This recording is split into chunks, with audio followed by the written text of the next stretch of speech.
Amen. Hallelujah. Glory to God. Narito na naman po muli tayo. Ano po bang date na po ngayon? Amen. Parang napakabilis po talaga ng panahon, parang 4 days to go. Isa-celebrate na po natin ang ating 10th year anniversary. Pero before po yan, tayo po muna ay magdidiwang sa oras na ito, sa gabing ito. Yan, welcome po sa mga kapatid po natin dyan. Sister Leslie. Amen. Before po tayo magdating sa araw na ating hinihintay ang ating mag-celebrate ng ating 10th year. Pero bago po yan, tayo po muna ay mag-celebrasyon o magbigay po tayo ng papuri sa ating Panginoon ngayong gabi. Amen po ba? Hallelujah. Welcome po sa mga kapatid po natin online. At dito po sa atin sa aktual at sa mga paparating pa po kung kayo po dadalo, welcome po kayong lahat. Amen. Dito po sa aking likuran. Amen. So ngayon pong gabi tayo po dumalo sa ganitong pagtitipon at wag po nating pababayaan o wag po nating kakaligtaan. Dahil ito po yung panahon na tayo po dapat lalong lumapit sa ating Panginoon. Amen po ba? At katulad po ng salita ng Diyos na tayo po magkatipon sa kanyang pangalan at tayo magpuri.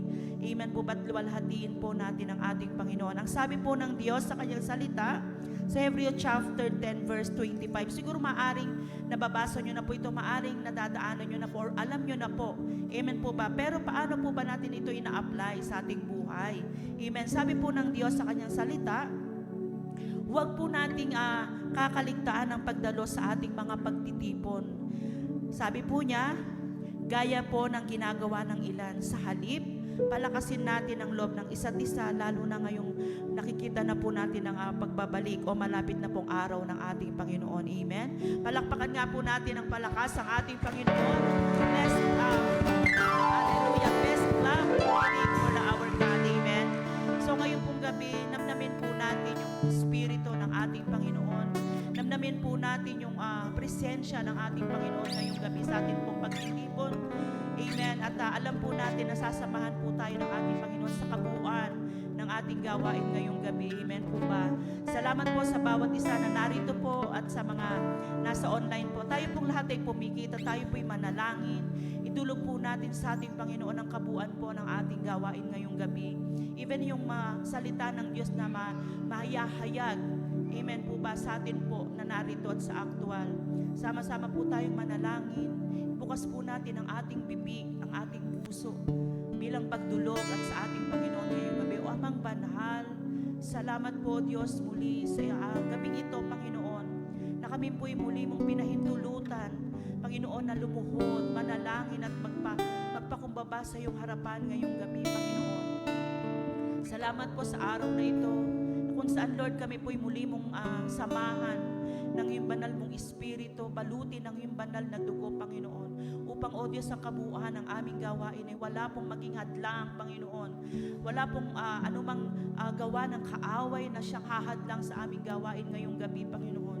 Even, Lord, sa iyong salita na aming maririnig, O Diyos, at sa taong iyong gagamitin, maging daluyan ng iyong salita, patungo sa iyong mga anak na uhaw, gutom sa iyong salita, Panginoon, ngayong gabi, O Diyos. Alam po namin, Panginoon, O Diyos, na ikaw ay nariyan. Sinabi mo po, Panginoon, sa iyong salita, na kung merong isa o dalawa't higit pa, Panginoon, ay nariyan ka at nakikita mo kami, Panginoon, namamasid mo, Panginoon, at nakikita mo ang bawat puso ng iyong mga anak, Panginoon. Kaya alam po namin, O Diyos, nakasama ka po namin ngayong gabi, Panginoon. Salamat po sa iyong mga anak na patuloy, O Diyos, na nagnanais na ilaan ang kanilang buhay at oras, Panginoon, sa pagdalo sa ganitong gawain, O Diyos. Sa iyo lang po namin ibinabalik lahat, Panginoon, ng papuri, sa salamat, sa pangalan ng iyong anak na si Jesus. Amen. Hallelujah. Muli po natin palakpakan ang ating Panginoon. Sige po, tayo po imawit sa atin.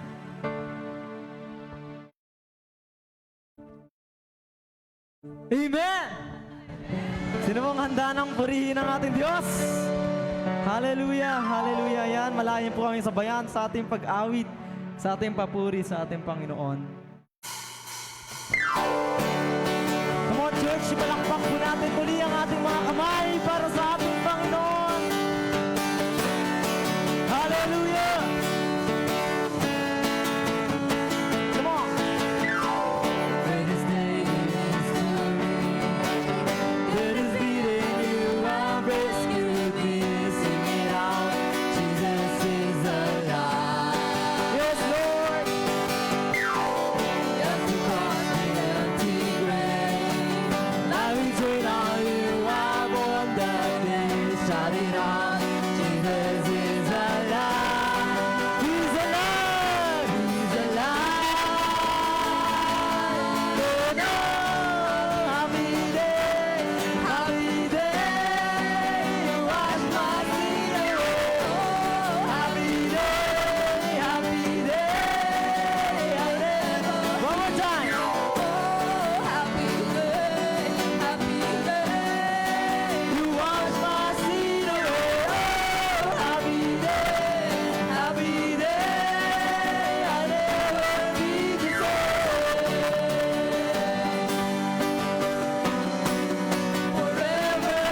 on, church, pigit po natin ngayon ng ating mga mata at tayo'y manalangin muli sa ating Panginoon. Tayo'y mangusap, tayo'y lumapit ngayong gabi sa ating Diyos.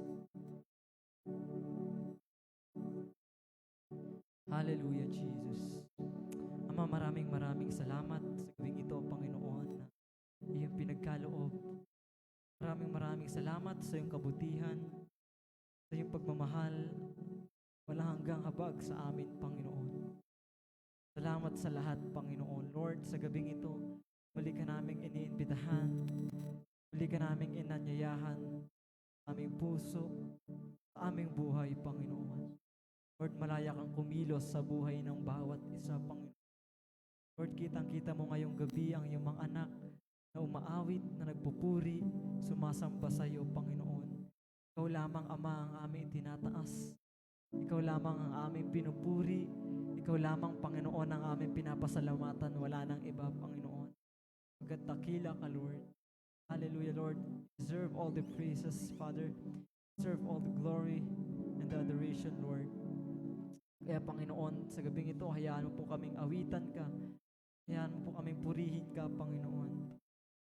Lord, hallelujah. Pangunahan mo ang bawat isa, Lord. Tipuin mo ang puso ng bawat isa, Lord. Sumpungan ka namin ngayong umaga, ngayong gabi, Panginoon. Hallelujah. Hallelujah, Jesus. Hallelujah. Church, tapusin ang ating gawain. Malaya po muli tayong umawit sa ating Panginoon.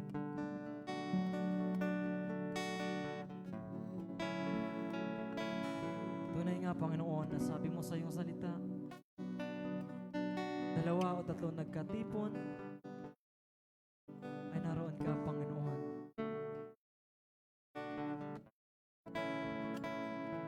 Yes, Lord, we know you are working in this place, Lord. You are working in our midst, Lord. We believe, Lord. We believe.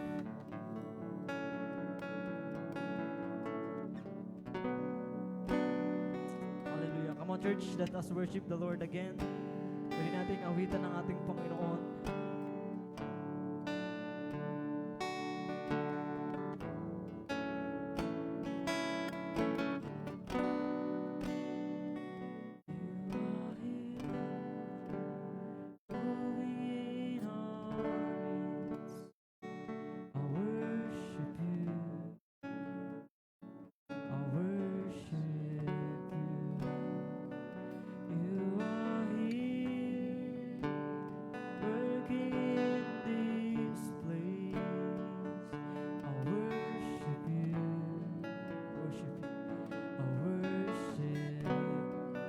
Time you are here. You are here, moving in our midst.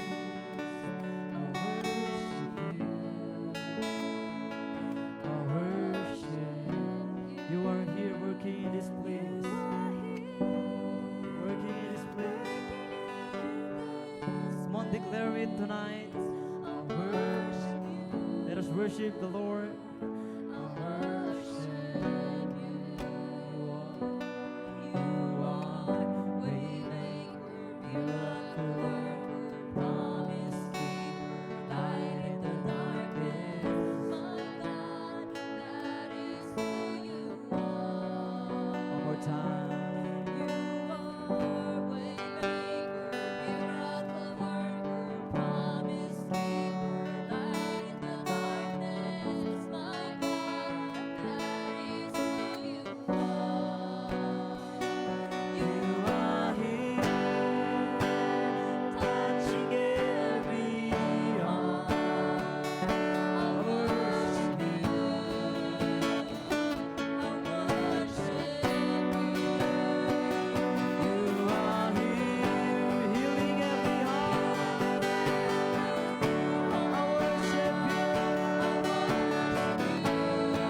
Even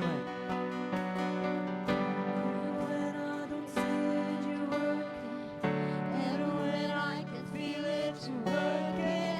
You never stop working. Yes, Lord.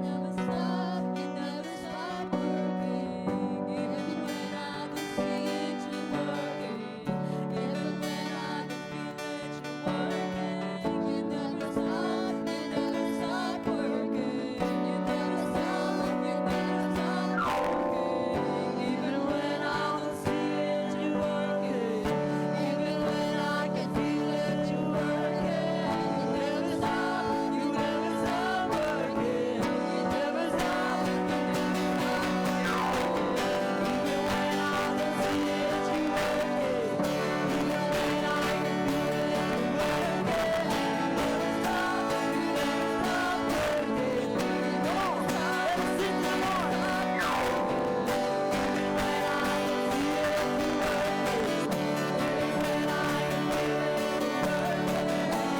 You never stop working. One more time.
That is who you are. That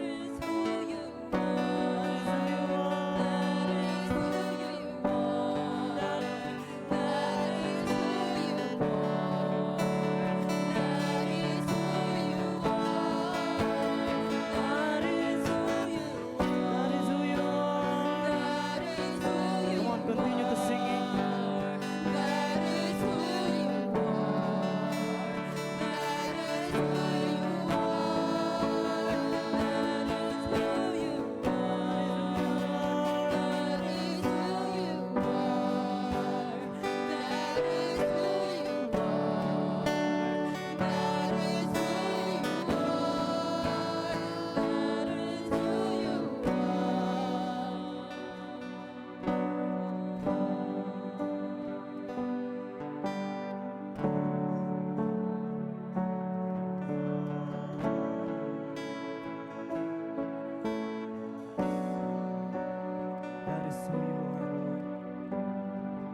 That is who you are, Father.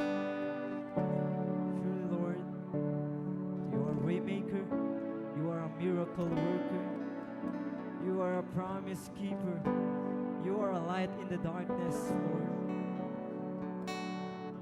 Even we don't see you, Lord. Even we don't feel you, Lord. We know that you are here, Lord. We know that you are moving in our midst. You are working in this place, Lord.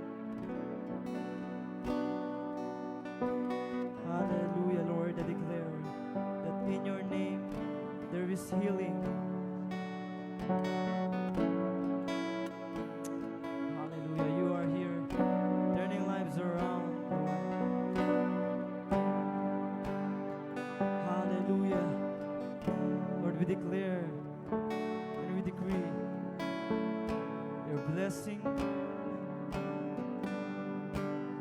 that your anointing, that your presence, that your Holy Spirit flow in this place, move in our heart, Lord. Maghari ka, Panginoon. That is who you are, Jesus. Walang hanggan ka namin pupurihin. Walang hanggan ka namin sasambahin. Wala ka nang hanggan ka namin dadakilain, Panginoon. Ikaw lamang ang aming tinataas. Hallelujah. Hallelujah.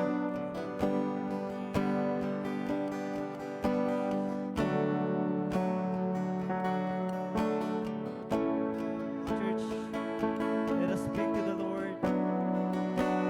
Buksan na natin ang ating puso. Buksan natin ang ating bunganga. Mangusap tayo sa ating Panginoon.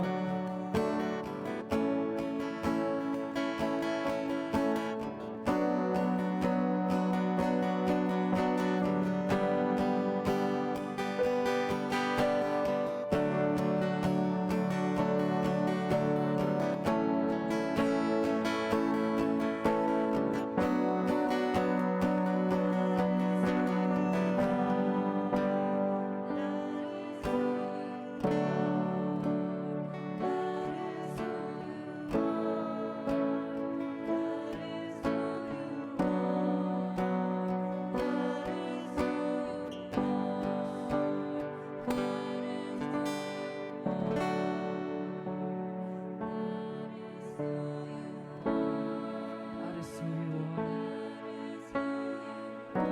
That is who you are.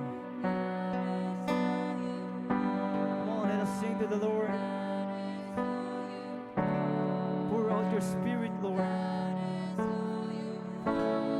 That is who you are. That is who you are. That is who you are. That is who you are. That is who you are. That is who you are.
is the glory, Lord.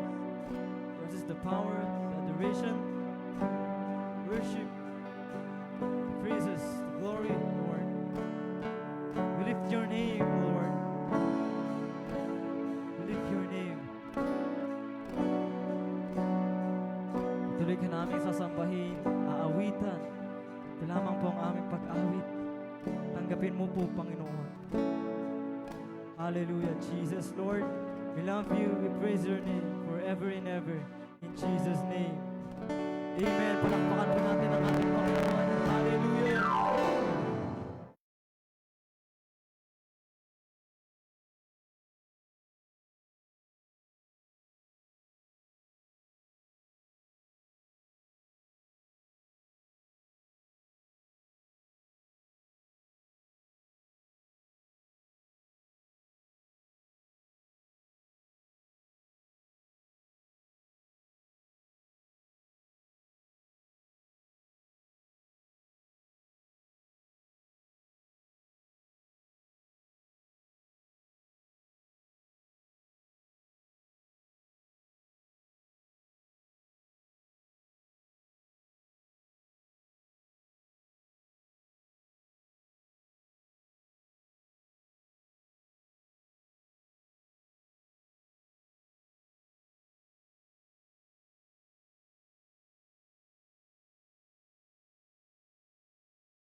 Hallelujah. Minsan pa po palakpakan po natin ang ating Panginoon. Hallelujah. Tunay nga po napakasarap awitan at puri mga na-bless. Amen. Lahat po tayo. Amen. Hallelujah. Yan po yung mga nasa likod po. Tara na po dito sa harap. Amen. Hallelujah. At para po tayo sabay na makinig ng salita ng Diyos. So, ayan po. Anyayahan po natin muli ang ating pastor na magbabahagi ng salita ng Diyos sa bawat isa po natin sa online, di po ba? Sa actual na po. Kaya, yan po, muli po natin nanyayahan ang ating butihing pastor, si Pastor June Bantayan.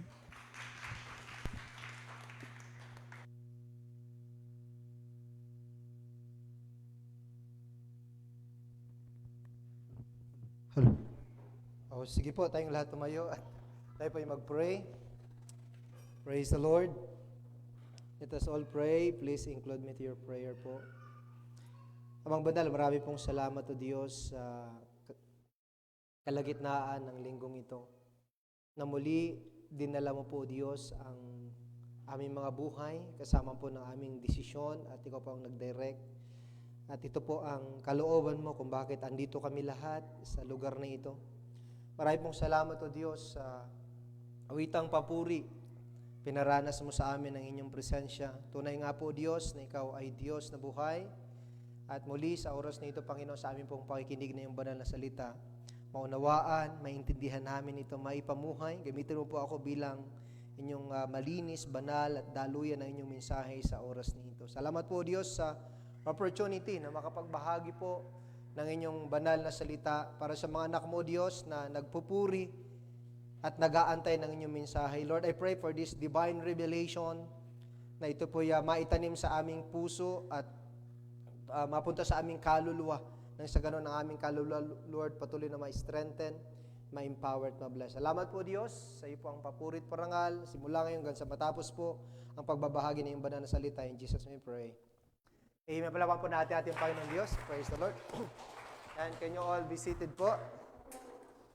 Ayan. Praise the Lord. Amen. Parang linggo lang Amen. Praise the Lord. Sino po dito ang gustong magpagamit sa Diyos? Pakitaas yung kamay. Amen. Magpagamit. Praise the Lord. Amen. Sino po sa inyo dito ang matagal na magpapagamit sa Lord? Pakitaas yung kamay. Lord. At sino po sa inyo ang kahit walang bayad, magpapagamit sa Lord? Praise the Lord. Amen. Ba't parang komenti yung nagtaas? Anyway, sa mga kapatid natin din po sa online, ayan, welcome. And good to see you po sa actual. Excited ba tayo makinig ng salita ng Diyos? Hi, good to see you again. Ninang Bem, and of course, everyone, at dun sa ating pong sa media at sa online, yan. Good to see you po. Meron po akong dalawang mensahe na inihanda, pero none of those message, dala-dala ko. Okay? So, ang dala-dala ko yung inihanda ng Diyos para sa atin. Okay po ba tayo makinig? So kasi, pag ako po ang magdala ng mensahe, parang merong intentional eh. Amen. Pero pag si Lord, high intentional. Mas beyond pala, no? Mas beyond.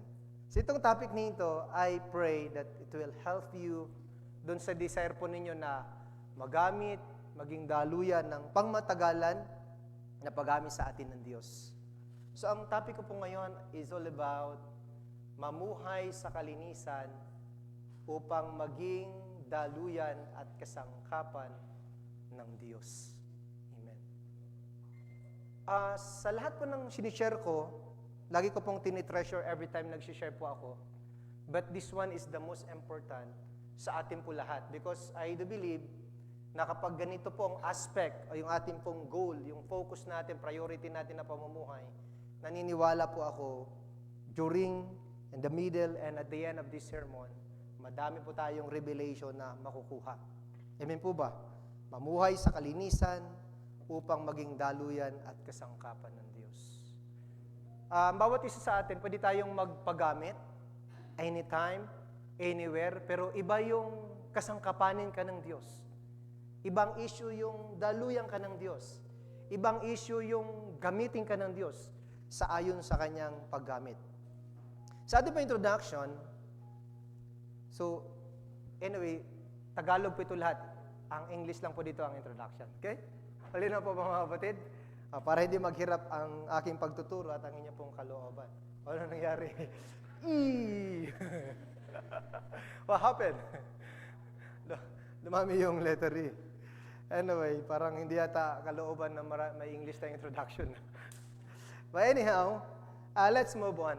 Okay, let's move forward. Okay, sa ating pong, ano uli yung topic natin? Bago makalimutan? Mamuhay sa kalinisan upang maging daluyan at kasangkapan ng Diyos. Okay.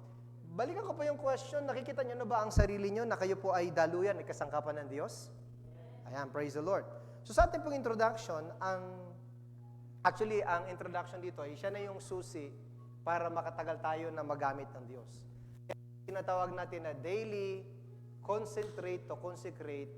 I think you heard this before. Tama ba? Daily, concentrate to consecrate. Yan po yung pinaka-key para maging daluyan at kasangkapan ng Diyos. Kailangan ng concentration sa consecration. And the absence of concentration sa consecration, pwedeng dumaan lang si Lord, pero hindi niya tayo talaga magamit effectively, anointedly, significantly, and supernaturally. Gusto ng Lord magamit yung buhay natin effectively, not defectively.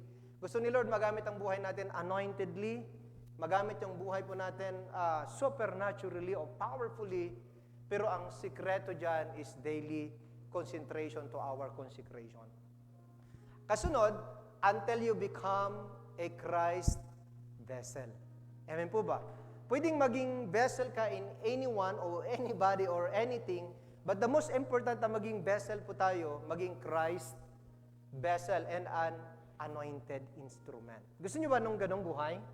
Na kayo po ay maging daluyan ng ating Panginoong Kristo bilang isang anointed na kagamit-gamit sa Diyos. Amen po ba? Ito yung topic na ito na sobra ko pong treasure sa buhay ko for the last 20 years. May mga failures din po ako dito. Hindi ko rin ito siya na perfect. There are time na nagbabago yung konsepto ng pag-iisip natin, nagbabago yung connection natin, nagbabago yung ating pang-araw-araw sometimes. But this introduction is simply the big picture para maging vessel ng Lord at maging anointed na vessel ng Lord, ang kailangan po ay daily concentration sa ating consecration. Amen po ba? Amen.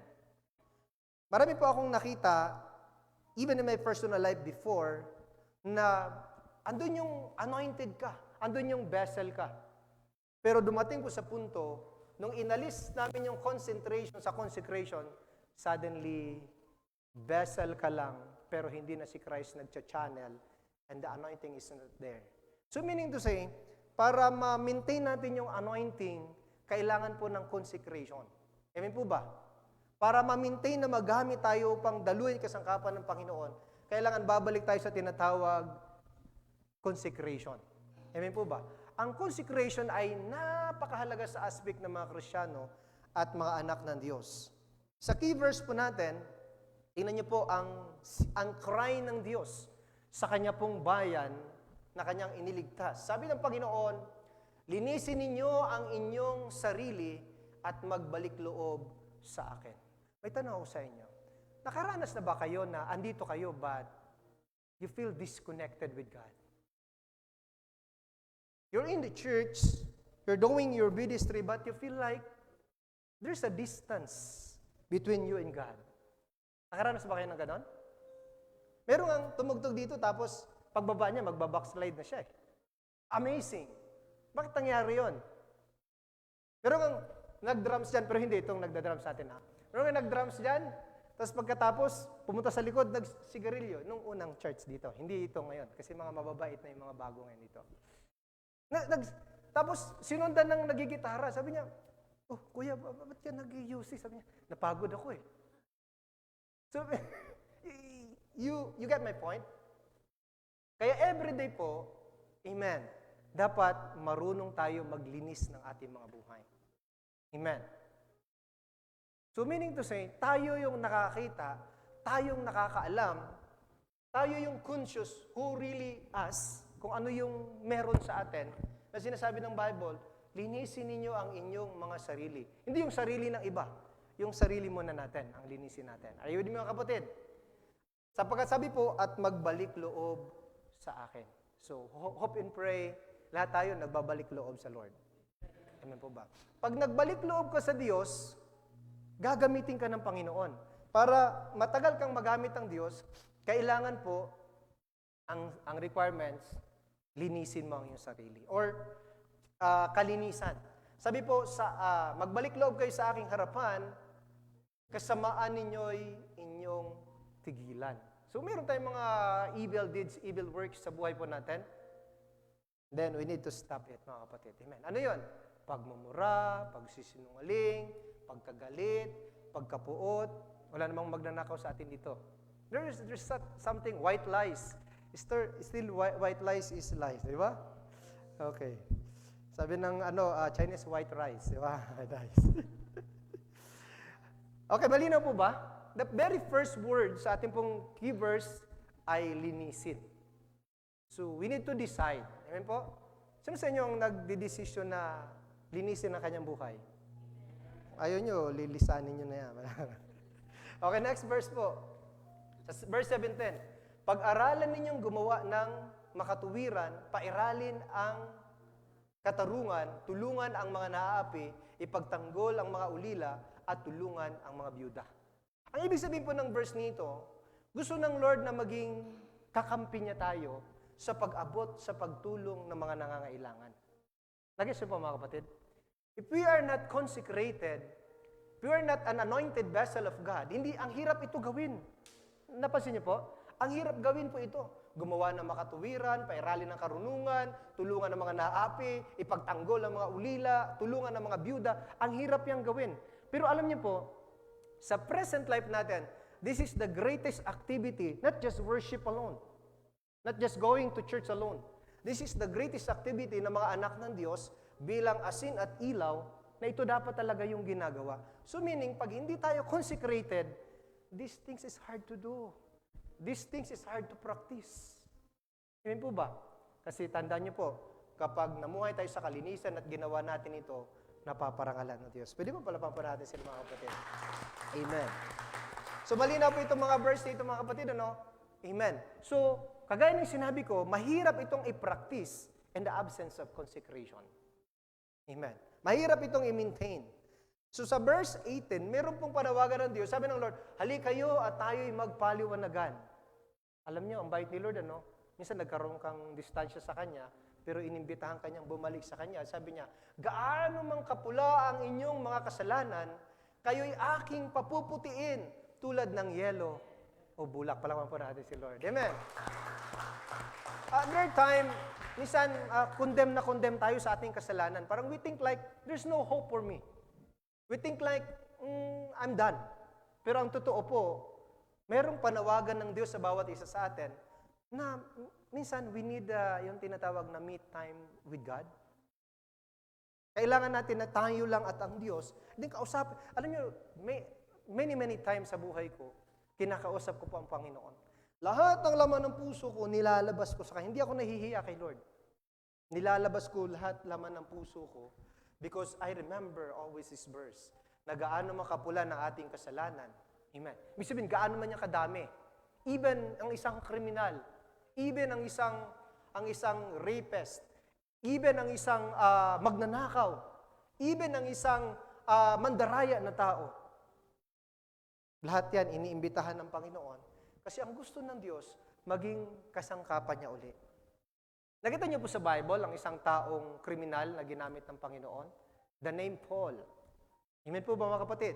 Nakita niyo sa Bible, ang isang adulterous man at isang killer, mamamatay tao, the name David. He was used by God because ang susi lagi dyan ay repentance. Amen po ba? Ibig sabihin, walang pride. Manumbalik tayo sa Diyos, sapagkat ang Diyos may kakayanan na patawarin tayo. Ang Diyos may kapangyarihan na linisin tayo. Ang Diyos, kahit kulay grasa, kaya kang paputiin, katulad ng yellow bulak. Palapang pa natin ang Diyos. Amen. Pastor, hindi na mapula ang kasalanan ko. Kulay grasa na. Kahit ano pa yan. Amen po ba? Kaya kang paputiin ng Diyos. Amen. Are you with me mga kapatid? Nasundan po ba? Ayan, praise the Lord. Marami-rami itong mga verse na ito, pero this verse is very helpful. Okay, tuloy natin. Yan, mga hakbang upang magamit ng Diyos bilang kanyang daluyan at kasangkapan. Okay, ready na ba tayo? Hakbangan itong mga hakbang na ito? Or baka sabi-sabi saya, nilakangan lang, iniwasan, di ba? Sa hakbangan natin, pare-pareho. Number 1, na hakbang, huwag nating ipailalim sa kapangyarihan ng kasalanan ang alingmang bahagi ng ating katawan. Amen. Mamaya, I will tell you why. Pero siyempre, aminado naman tayo na minsan nakikisayan, napipinggisan, minsan kabuuhan, minsan kalahati, minsan 1/4, 3/4, 1/32, ano pa? 1/64, ano pa? Paliitan. Hindi. So ano pong dapat natin gawin? Huwag natin ipailalim sa kapangyarihan ng kasalanan. Kasi pag pinailalim mo ang iyong katawan o sarili sa kapangyarihan ng kasalanan, ikokontrol ka ng kasalanan. Pag kinontrol ka ng kasalanan, ikukurap ka, hindi ang Panginoon magcha-channel o hindi ka magagamit as an anointed vessel ng Diyos. Nasusundan po mga kapatid? Sa Romans chapter 6 verse 13, sabi po dito, huwag na ninyong ipailalim sa kapangyarihan ng kasalanan ng alinmang bahagi ng inyong katawan bilang kasangkapan sa paggawa ng kasamaan. Amen. Anong parte ang madalas nagkakasala ngayon? Anyone? Bibig. Madalas magmura, magsinungaling. Ano pa? Mag-curse. Hindi dito. Sa simbahan, maraming liars go to church sometimes. Sino ba? Ano pang madalas na parte ng katawan natin na nagkakasala? Kamay. Kakapindot sa cellphone, maghapon, magdamag. Ano pa? Ha? Mata, di ba? Haughty eyes, na sinasabi sa Bible. Mapanghusga. Amen po, mapagmata. Paano yung bulag Hindi siya mapagmata, no? Kaya sabi sa Bible, mapalad yung mga bulag kasi di sila nagkakasala, di ba? Ano pa? Ano bang parte ng katawan natin minsan na nagagamit sa pagkakasala? Tainga. Grabe, Dapat pinalagpas mo na, hindi talaga, pinost mo pa, di ba? Kasi napakinggan mo. Tainga. Ano pa? Ano bang parte ng katawan natin na madalas nagkakasala? Paa. Instead, papunta sa simbahan, papunta sa diskuhan. Ganun. Ano pa? Ano bang parte? Ang daming parte ng katawan natin na minsan, o before, o even in this present moment na nakikinig po kayo, nagiging instrumento. Pero ang utos po sa atin, huwag na nating ipailalim sa kapangyarihan ng kasalanan ang alinmang bahagi ng ating katawan bilang kasangkapan sa paggawa ng masama. Anong kasunod? Thank you, bro. Thank you.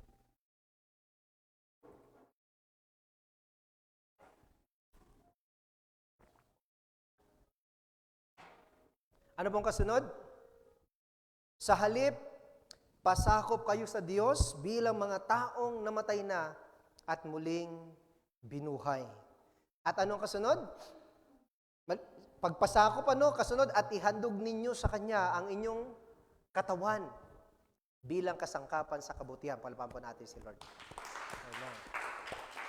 Ibig sabihin ng ihandog, ibig sabihin, kabuo. Huwag kang maghandog ng Lord, kamay lang ang pwede kong ihandog sa'yo. Paano yung ibang parte? Lord, paalan pwede kong ihandog sa'yo. Paano pa yung ibang parte? Amen. Alam niyo, napakasimple lang. Amen. Ihandog niyo ang inyong puso sa Panginoon, saka ang inyong isip, susunod lahat ng parte ng katawan natin. Palapan po natin si Lord. Amen. Try nyo lang. Lord, inihahandog ko po sa inyo ang aking puso at isipan. Magulat ka, susunod yan lahat. Pero kapag kamay mo lang ihandog mo sa Lord, mamaya isip mo, mag-iisip na kung ano. Nasusunod po ba mga kapatid?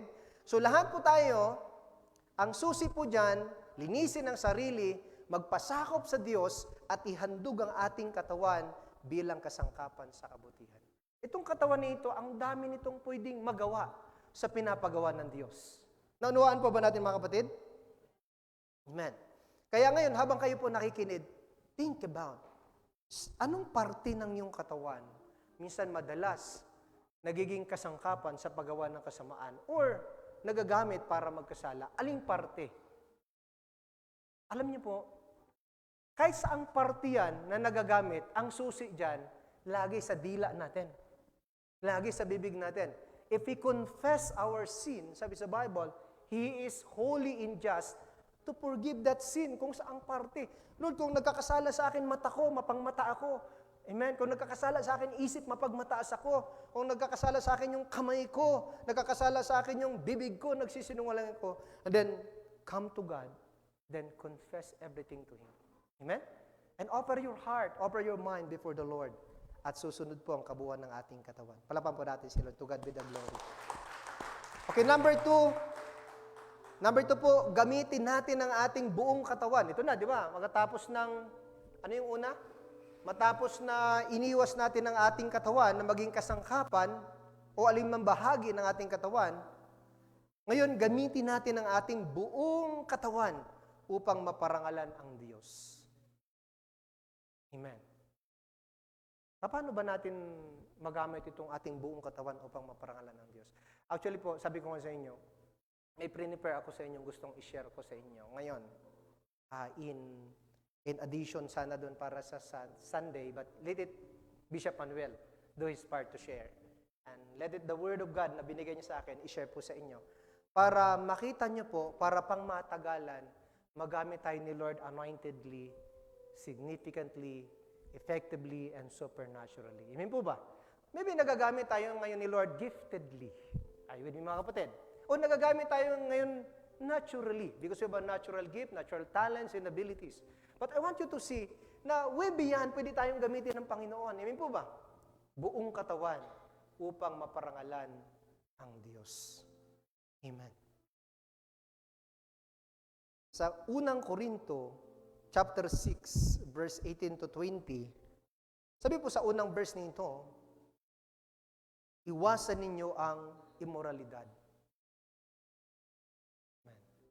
Kung bakit si Pablo, very strict siya na binanggit ito, walang preno, tapos sabay tuldok, walang dugtong. Sinabi niya, iwasan ninyo ang immoralidad, dahil nakikita niya po sa simbahan sa Korinto, talamak ang immoralidad. And then they're trying to serve God, they're trying to nagpapagamit din sila sa Panginoon, pero gusto ni Paul, magamit sila way beyond dun sa pagpapagamit nila. Gusto ni Paul magamit sila way beyond dun sa pagsiserve nila. Nasusunod po ba natin mga kapatid? Gusto ng Diyos na ni Paul na makita itong mga mamamayan sa Korinto na kung saan, in the absence of this, yun po, alam niyo, pag inalis yung I dyan, kasi alam niyo, ang immoralidad, it's never been the work of God. It's never been the work or of, kahit nga si Satanas, hindi nag-work siya dyan. Kaya ay moralidad ang ibig sabihin niyan. Ibig sabihin, tayo ang nagde-decide. Tayo mismo ang nagpapatangay, ang ibig sabihin niyan. Are you with me, mga kapatid? Ang gusto dyan, ito, yung mataas dyan, yung moral. Anong tawag sa mababang edad? Moral edad. Kaya joke. Pero seryoso kayo. Sabi niya, ang ibang kasalanang nagagawa ng tao ay hindi makakasira sa katawan. Meron tayong mga kasalanan na hindi nakakasira sa katawan natin. Kumbaga, hindi nakakahadlang sa pagpagamit ng ating buong katawan, pero ito po ang pinakamatindi dyan. Sabi po, ngunit ang gumagawa ng immoralidad ay nagkakasala laban sa sarili niyang katawan. Are you following po, mga kapatid? Ibig sabihin, kaya nga sabi ko sa inyo, yung immoralidad, yung gumagawa, ibig sabihin, ikaw mismo ang nagdesisyon. Ikaw mismo ang nagdala sa sarili mo dyan. No one push you. Kasi ang immorality, pwedeng maiwasan. When was the last time sa Bible ng isang napaka-faithful, napakatapat na tao, napaka-anointed, napaka-powerful, even he defeated Goliath. But she was defeated by a woman. And his name is my brother David. My brother David. Bakit po? Kasi sabi doon, nung walang gera, nung time na yun, gusto niya magpahinga. Kaya mag-ingat kayo sa mga pahinga sa ministry, ha? Mga pahinga sa labanan, mag-ingat kayo. Tapos nagsi-cellphone lang, tapos nanonood ng TV. Ayaw niyang makigera, so inutusan niya ang kanyang mga tauhan. Sabi niya, kayo na lang magpunta. Medyo gusto kong maglibang. Medyo naboboard ako. Habang naboboard siya, habang boring ang feeling niya, naglalakad siya dun sa kanyang palasyo. At dun sa baba, nakita niya po ang isang babaeng naliligo after her purification, kasi after menstruation. Nakita niya. Nung nakita niya, nagkasala ba siya? Hindi. Hindi po. Kasi noong unang panahon, ang mga kubeta nun, yung mga CR nun, walang bubong. Kung mataas yung bahay mo, marami kang makikita sa baba. Alam mo pa paano siya nagkasala? Siya iba't adan ba nung nakita yung bunga na nagkasala sila? Hindi. Yung mga billboard dyan sa pag nakita nyo, nagkakasala ba kayo agad? Pag pinitas ng isip mo, sapul ka. Pag in-imagine mo, sapul ka dyan. Tama po ba? Si David, hindi niya lang in-imagine, kinuha niya pa. Meaning to say, he act the immorality. And then guess what happened? Naapektuhan ang kanyang pagpapagamit sa Diyos. Naging defective siya. At the time, nagkaroon na buntis si Bathsheba, nagkaanak, namatay din yung kanyang anak. At yung mga anak niya, nag-away-away, nagrebelde pa yung kanyang isang anak. There is what we call consequences dun sa kanyang ginawa. Nasundan niyo po, mga kapatid?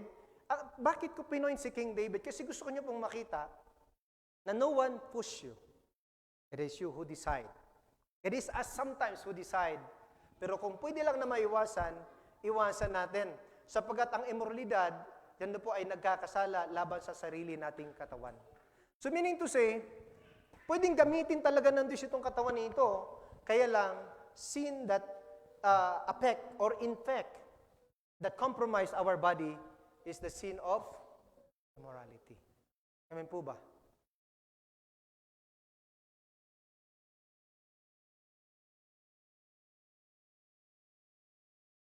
Sunod po natin. Sunod na verse. Ano yung verse natin? Okay. Verse 19. Ito na, papasok na tayo ng kahalagahan ng katawan natin. Alam nyo na ito. Sino po nakakalam ng verse na ito? Tad-tad na ito. Pero I want you to receive such a fresh revelation from this verse. Sabi niya, hindi ba ninyo alam na ang inyong katawan ay templo ng Espiritu Santo? Tingnan sa akin. Itong katawan na ito, pwede ito maging effective, kagaya ng sinabi ko, maging anointed, maging significant, maging supernatural itong katawan na ito, because this is the temple of the power of God. When you say the Holy Spirit, the power of God. Amen po ba? Naalala ko noon, nung nung ang Espiritu ng Diyos na natili kay Saul, he became a very powerful person. But when the Holy Spirit departed Saul because of his haughtiness, because of his pride and disobedience sa Diyos, when the Holy Spirit departed Saul, ano po nangyari? Defeat comes. Lagi na lang siyang talo si Saul. Takbo-takbo na lang siya sa kanyang kaaway.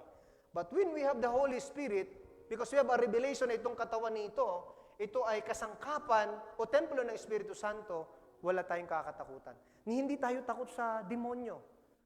Sino sa inyo ang takot sa Mall 1, Mall 2, Mall 3, Mumo? Mama? Sabi ng isa, hindi ako takot sa Mumo, mas takot ako kay Mama. Di ba? Sabi niya, na nasa inyo na ipinagkaloob ng Diyos sa inyo. Imagine mo, yung Holy Spirit, andyan niya, nananahan sa ating katawan. Pero the moment po, there time talaga na nagdi-depart yan sa atin. Amen. Anong kasunod? Hindi ninyo pagmamayari ang inyong katawan. Amen po ba? Alam niyo, pag nagkaroon kayo ng revelation, na yung katawan na yan, hindi yan sa iyo, hindi mo yan i-abuse or i-misuse.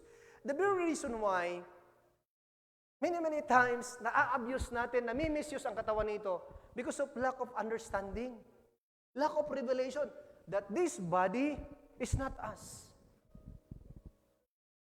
Amen. Kung bakit tayo nagpa-fasting, para ma-cleanse, ma-consecrate itong katawan na ito.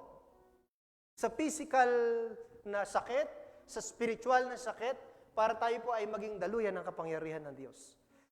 I want you to be reminded that this body is not ours. This is, I called, belongs to God's property. Amen po. This body, amen, belongs to God's property. Ibig sabihin, pinagkatiwala lang itong katawan nito, kaya alagaan natin, pinapaliguan natin, di ba? Ina-exercise natin. Pero hindi lang doon nagtatapos na, parang kami na, nagpalaki lang ng katawan, di ba? Ang gusto ng Diyos na, whether malaki o payat, ang gusto ng Lord, wala doon sa malaki at payat. Ang kahalagahan ng katawan. Ang kahalagahan ng katawan, amen po, iniiwas sa kasalanan. Meaning to say, kinoconsecrate ito para maka-channel ang Diyos sa buhay natin. Palaman po natin sila mga kapatid. So again, dahil hindi natin pagmamayari yung katawan na yan, kahit anong gawin mo pag dumating ng panahon na sira na yung katawan na yan, wala ka nang magagawa. Next verse, sa verse 20, sapagkat binili na kayo ng isang halaga. Alam niyo po sa Amplified Bible, yung pinambili ng Diyos sa ating katawan na nasangla sa kasalanan ay ang buhay, the body, the life, and the blood of our Lord Jesus Christ. Hindi tayo binili ng pera, ng ginto, ng pilak, kundi binili tayo ng isang halaga, yan po yung buhay at dugo ng Panginoon. Amen po ba? Sabi po, kaya't gamitin ninyo ang inyong katawan upang maparangalan ang Diyos. Palaman po natin si Lord. May tanong ako sa inyo, where did you use your body? Amen. Where did you use your body? Ang purpose po ng katawan natin, hindi para gawin natin yung gusto natin. Amen po ba? Ang purpose ng katawan natin, para makagawa si Lord dito sa lupa, gamit ang ating katawan. Palapan mo natin si Lord. That is the very clear purpose ng Diyos sa buhay natin. Kasi pagka wala nang yung katawan at kaluluwa dyan, useless na. Hindi na tayo gagamitin ng Panginoon. Narinig niyo yung kasabihan? Habang may buhay, amen po? May kaluluwa ka sa loob mo? Oh, iba yung inisip nyo, ha? Ang inisip nyo, habang buhay may pag-asa. Okay, mali kayo. Amen po. Kasi ang iba, nagpatiwarik na kasi they're thinking walang pag-asa.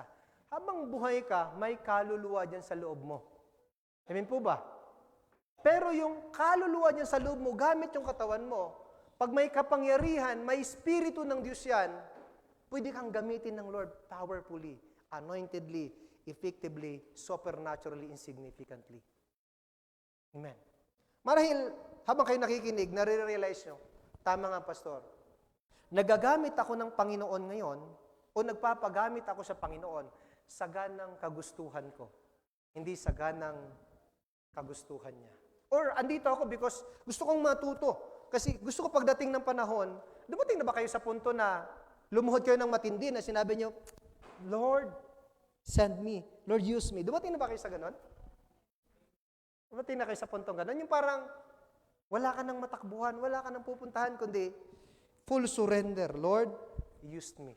Alam nyo, sa totoo lang, hindi naghahanap ang Diyos na mayaman. Hindi naghahanap ang Diyos ng matalino, pogi, di ba?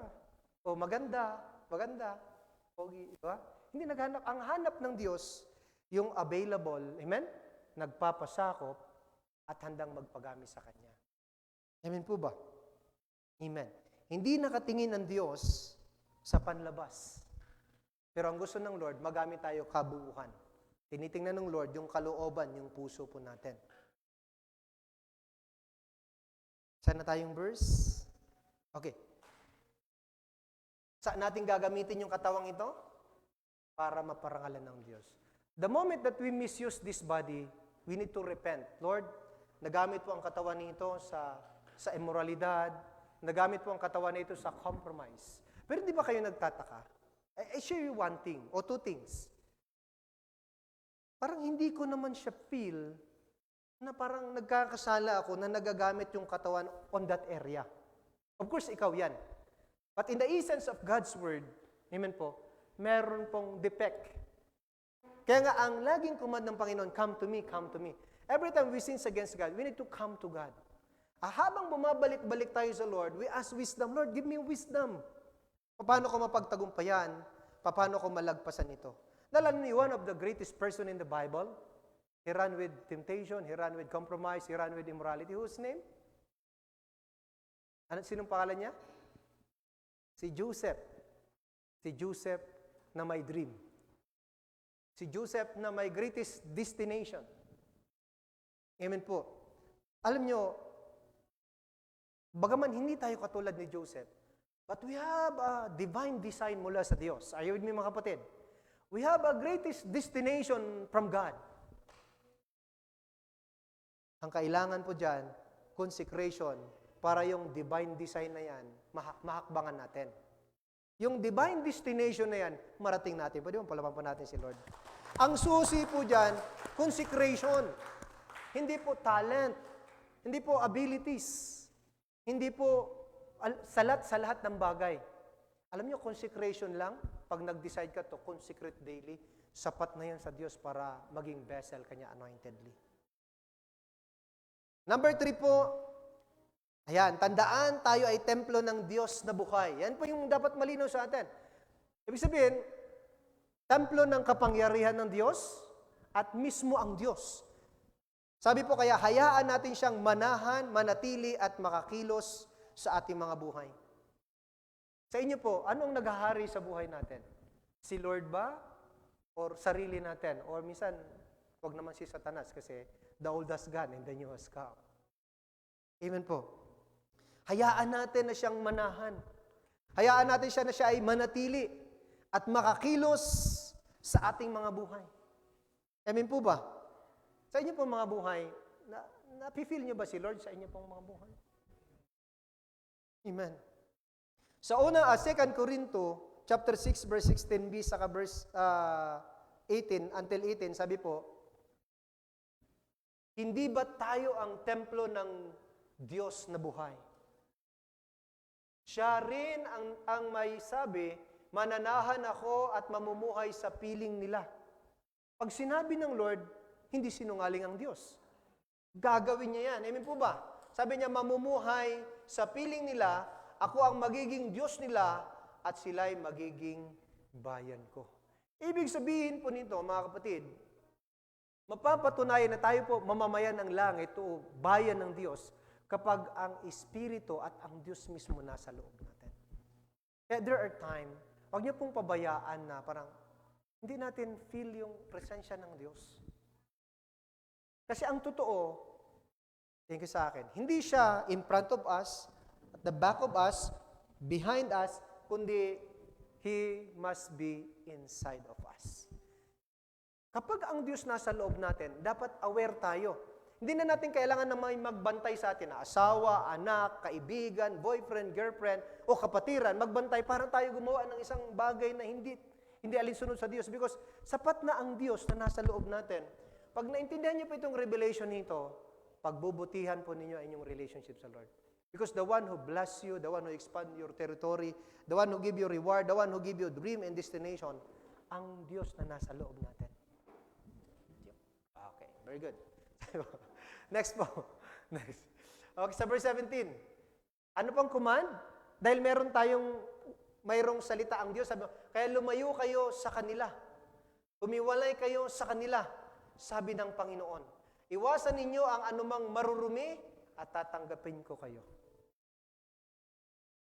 Tingin kayo sa akin.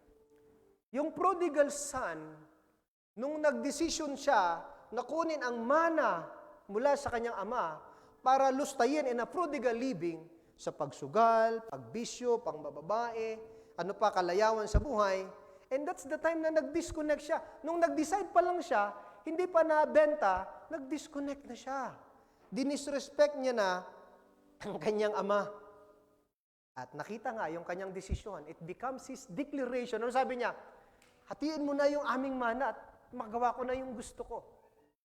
Ang prodigal son, hanggat hindi siya nababankrupt, hanggat hindi niya na-realize, hanggat hindi siya nakakaranas na walang-wala na, hindi pa siya bumabalik sa kanyang ama. As long as nandun pa siya sa kanyang mga worldly practices. Amen.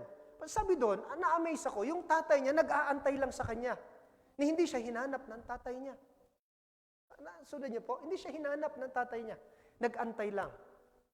Pero the moment, because ang Diyos alam yung puso natin.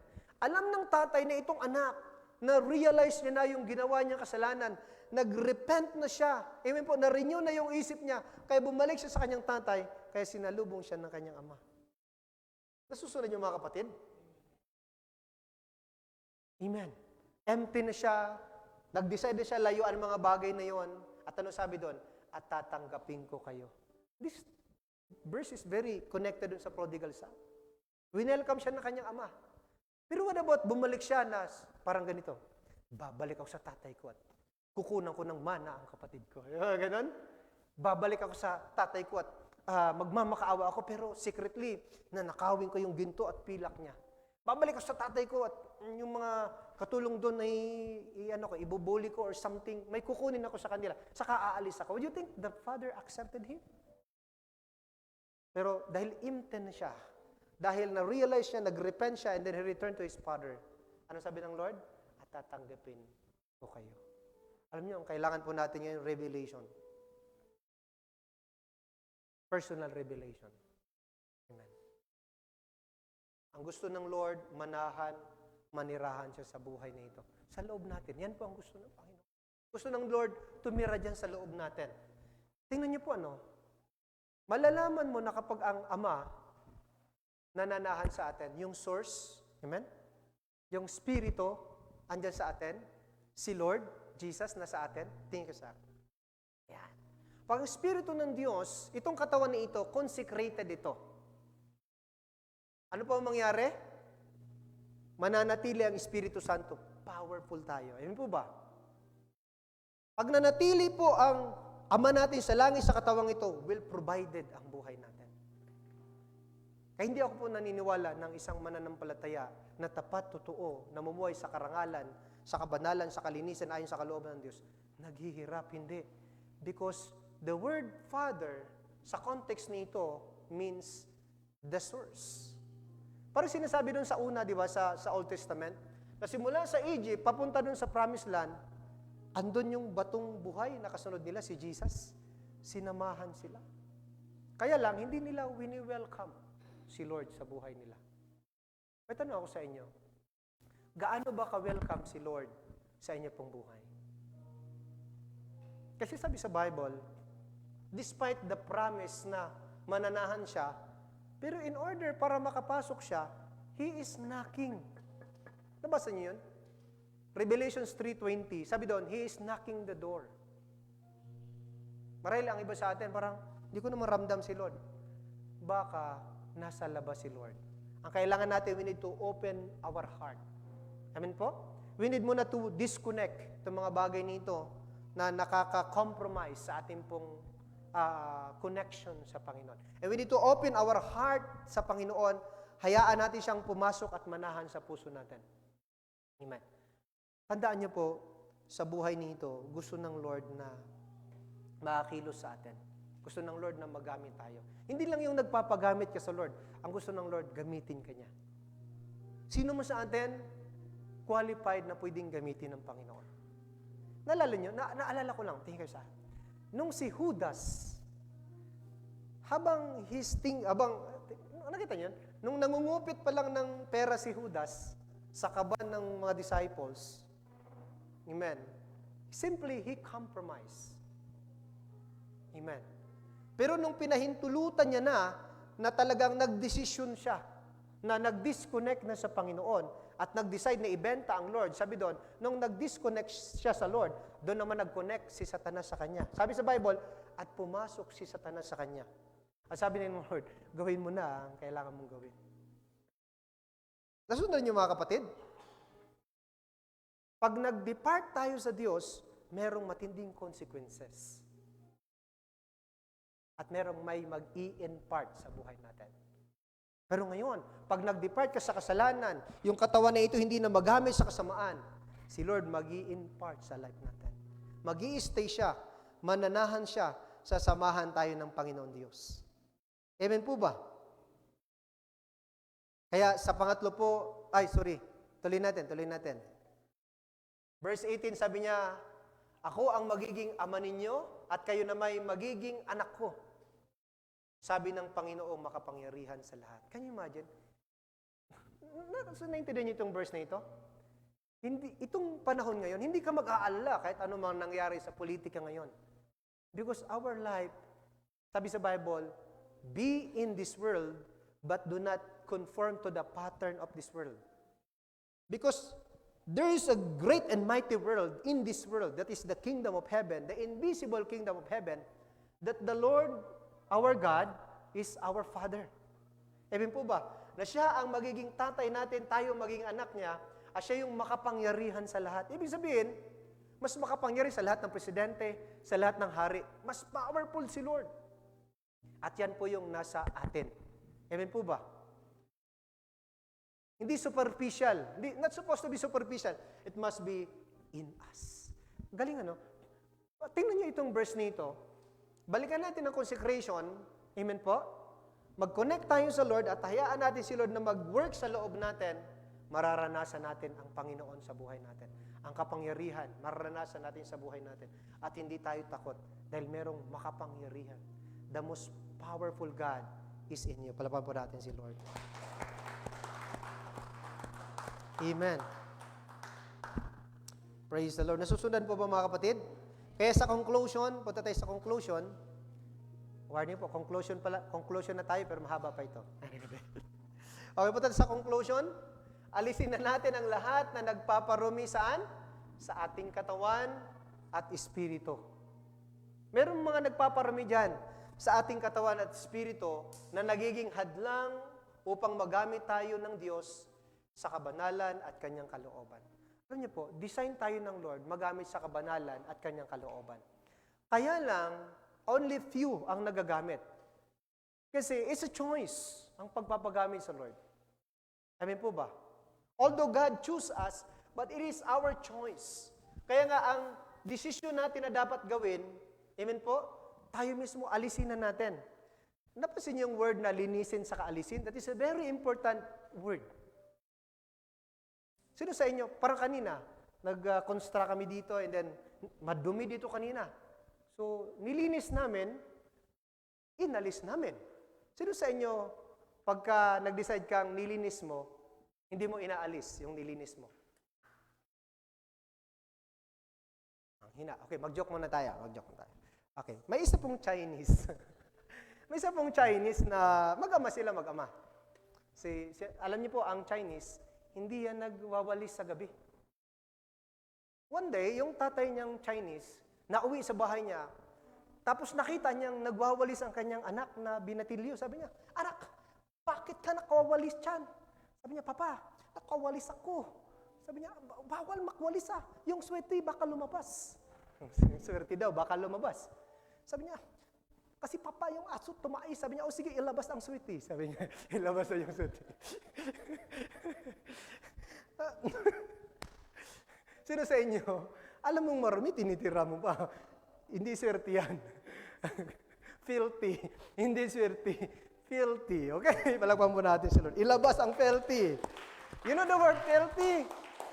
Yung marumi. Okay? So, alisin natin lahat na nagpaparumi. Kung pagsisunungaling yan, wag na may sinungaling. Pag mamura, wag na magmura. Kung pagmamataas, wag nang magmataas. Kung ang mga paghakbang mo lagi sa diskuhan, wag ka na humakbang sa diskuhan. Kung mga nakakagawa ka ng mga bagay na again sa inyong katawan, tigilan mo na. Yun po ba? Alam nyo, sa totoo lang, may pagkakataon tayo na magbago.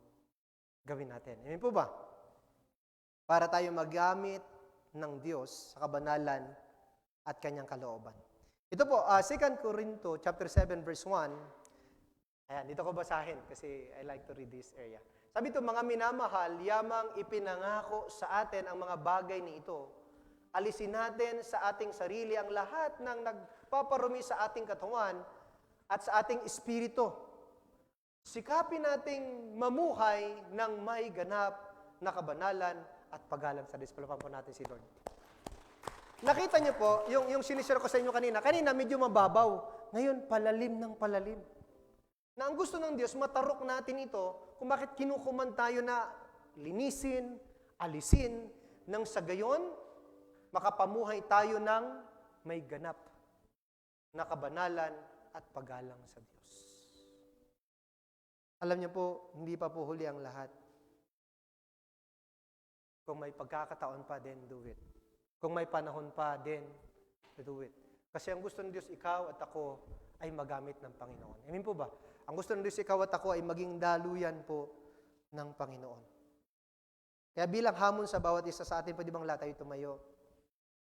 Bilang hamon sa bawat isa sa atin, piliin natin maging daluyan at kasangkapan ng Diyos araw-araw. Amen po ba? Sino sa inyo ang kumakain araw-araw? Taas yung kamay. Amen. Kayo ba pag kumakain kayo, yung mga nagkalat na mga pinggan sa lababo, yun pa rin ba yung ginagamit ninyo? Yung mga nagamit na marurumi na, yung medyo may laway-laway na, may amag na, ginagamit nyo pa ba yun? Amen po. Amen. Bago nyo gamitin yun, lilinisin nyo muna. Ganon din po sa buhay natin. Kagaya ng sinabi ko sa inyo, pwede tayong magpagamit on our own decision, on our own desire, on our own gift. Pero yung pipiliin ka ng Lord na gagamitin ka niya, amen. Pagkaman sabi sa Bible, dinuri na tayong trapo ng iba. Pero pwede kang gamitin ng Diyos, pero lilinisin ka muna niya. Amen po ba? Ipaprant ka ng Panginoon, lilinisin ka muna.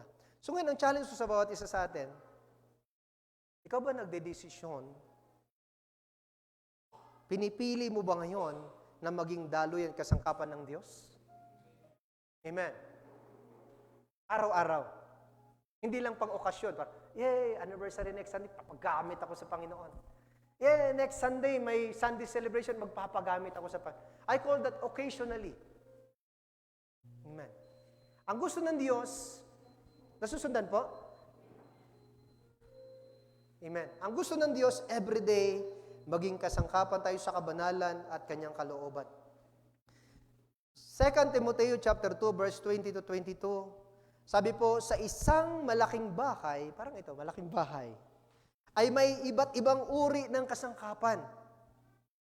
May yari sa ginto o pilak, at mayroon namang yari sa kahoy o putik. May ginagamit para sa mga tanging okasyon, at mayroon namang pang-araw-araw. Palapakan pa natin si Lord.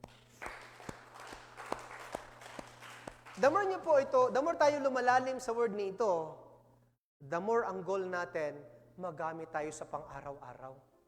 Amen po ba? Amen. Di ba yung plato, pang-araw-araw nililinisan. Yung bahay, pang-araw-araw nililinisan. Yung higaan, once a month, nilalabahan ng higaan. Hindi ka na joke lang. I call that occasionally. Pero pang-araw-araw ginagamit. Kasi ikaw ang sanay doon. Tayo din mga kapatid. Pero gusto ko pong maintindihan ninyo ito, na tinuturo ni Paul kay Timothy ang mga bagay nito para ipaunawa sa kanya. Amen. Na lahat pwedeng gamitin, pero hindi lahat kagamit-gamit. O hindi lahat nagpapagamit. Or I could say, hindi lahat nagko-consecrate. Kasi po, yung word dito na occasionally, marami akong nakita, nagamit occasionally. Yung may sakit na, saka palang nag-repent. Then they return to God, and then ginamit ng Diyos. Nung empty na, then he decided to return to God, and then bumalik sa Lord, pinatawad ng Lord, ginamit uli ng Diyos. Pero mas maganda yung everyday. Pakisabi sa katabi, everyday. Maging kasangkapan tayo ng Diyos. Yan po yung pinakamahalaga. Yung pang-araw-araw. Kasi kung sino man daw po, sabi sa verse 21, basahin natin ng malakas, verse 21, Brother Jason. Ang sino mang lumalayo sa kasamaan ay katulad ng sisidlang natatangi. Ayan, yan. Diyan muna tayo. Tingnan mo yung katabi mo. Kung sisidlang natatangi ba yan?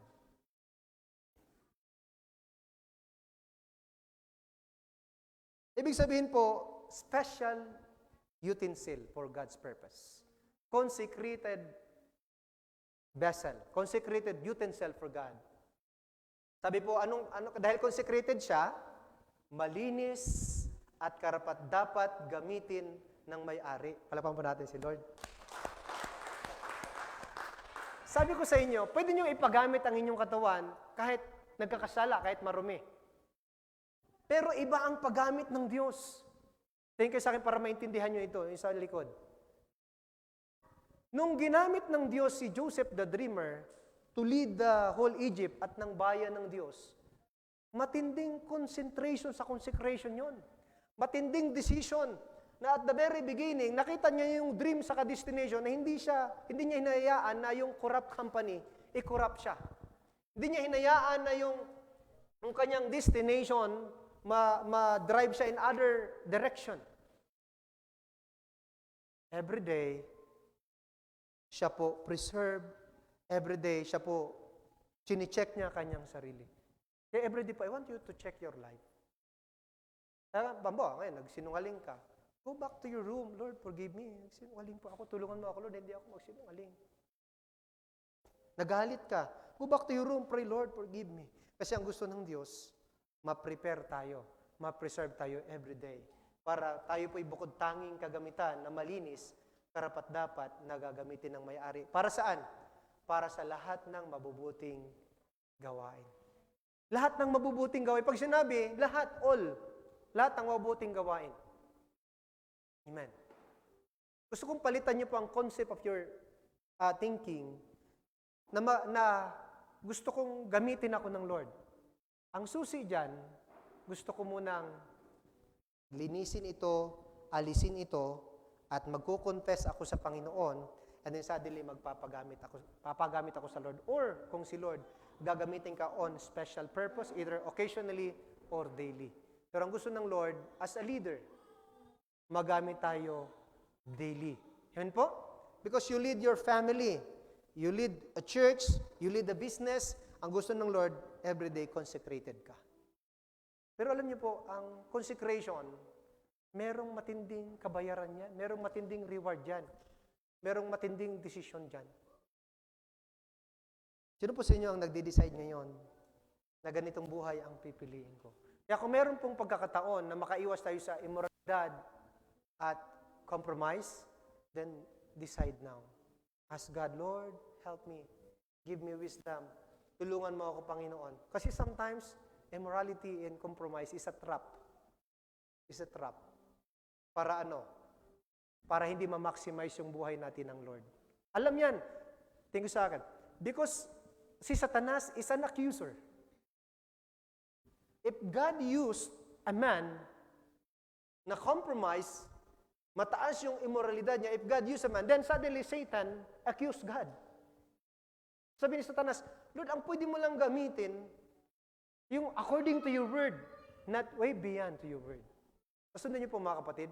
Kaya ako in-encourage ko pang bawat isa sa atin na i-comply po natin sa ating mga buhay itong salita na ito at makikita natin, mamamaximize ng Lord yung potential natin. Magagamit tayo sa pangmatagalan, pangmalawakan, pangmaramihan. Palapan po natin sila mga kapatid. Praise the Lord. Naunawaan po ba mga kapatid? Before the final verse, sa verse 22, Sa mga kabataan, sabi po, kaya nga iwasan mo ang masasamang hilig ng kabataan. Ano yung masasamang hilig ng kabataan? Mga makamundot makalaman, mga walang tarok na pagsasaya. Iwasan. Kanina, linisin, alisin, linasin, lisanin. Linasin. Lisanin, iwasan yung mga hilig ng kabataan. Alam nyo, ito ang nakita ko. Ang mga kabataan ngayon, ang tinding dinumihan na ng kaaway. Kaya, lito sila, confused. Hindi nila alam ang kanilang direksyon. Hindi nila alam ang kanilang design. Hindi nila alam ang kanilang calling. Because si Satanas, maaga na silang kinompromise. Maaga na silang kinontamina ng kaaway. Ano po sa inyo ang mag-aamin? Nakontamina ka din. Taas yung kamay. Dalawang kamay. Dalawang paa. Hindi. Walang magmamayabang dito sa atin. See, we are all required to come to God. Kaya, itong verse, sabi po sa halip, ay pagsikapan mong maging matuwid. Alam nyo kanina, itong verse nito, parang binabalik tayo dun sa introductory verse natin, ano? Dun sa key verse natin.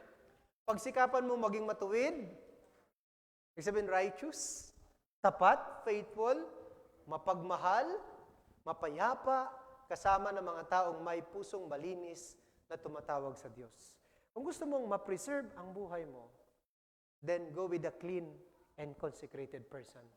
Not with a bad friends or companion. Because I assured you, they will corrupt your character. Kaya sabihin mo, magaling ako dito, nagpa-fasting pa ako, nagpipray. The moment that you spend time with a corrupt company, corrupt companion, then it is easy for you to be corrupted. Amen po. Anong kasunod mo? Ito. Punta tayo sa pinakalas. Sige, punta tayo sa pinakalas. Itong pinakalas po, kagaya ng binanggit ko po sa inyo, everyday gumagawa ang Lord ng himala. Everyday gumagawa ng matinding move ang Diyos. Simula pa nung una sa Old Testament. Because alam nyo, itong tao dito sa Joshua, sila yung mga set-apart people. Sila yung mga nakapasok sa Promised Land. Tayo naman po yung mga, most of us, set-apart leader na nakapasok sa kaharian ng Diyos. Amen po. Tayo yung mga set-apart leader na ang Diyos nakapasok din sa atin. Amen po ba? Pero gusto ko pong makita po ninyo na dyan sa nagagawa nyo, limitado yan. May magagawa ang Diyos na mas unlimited yan sa nagagawa natin. Amen. Kaya bago ko ito basahin na verse, gusto nyo ba na ang Diyos, amen po, mag-perform ng mga bagay gamit ang inyong pong buhay? Ang susi po dyan, consecration.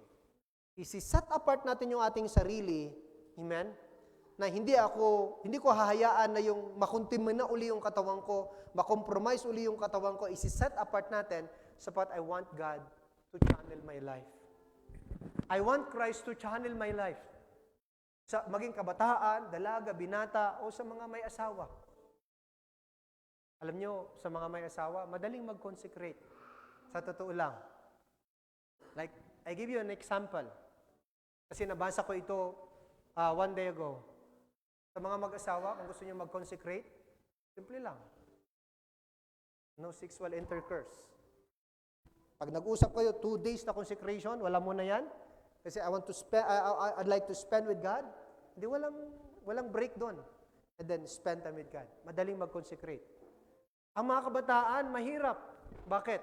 Kasi puro sa cellphone, it's hard to consecrate because andyan yung compromise sa cellphone. Amen. Kaya, di ba sabi ko sa inyo, may pagkakataon pa, may panahon pa, pag-isip-isipan natin na, Lord, pipiliin kong mag-concentrate to consecrate because I want you to channel in my life. Amen. Yung hindi lang ako ang magpapagamit sa iyo, kundi ikaw talaga yung dadaloy dito. Amen po ba? Ikaw talaga ang gagamit sa buhay nito. Itong final verse natin, sabi dito, sinabi naman ni Josue sa mga tao, linisin ninyo ang inyong mga sarili sapagkat bukas ay masasaksihan ninyo ang mga himalang gagawin ni Yahweh. There's a great and wonders. There's a mighty miracles na gagawin ng Diyos doon lang sa mga taong set apart and consecrated. Amen po ba?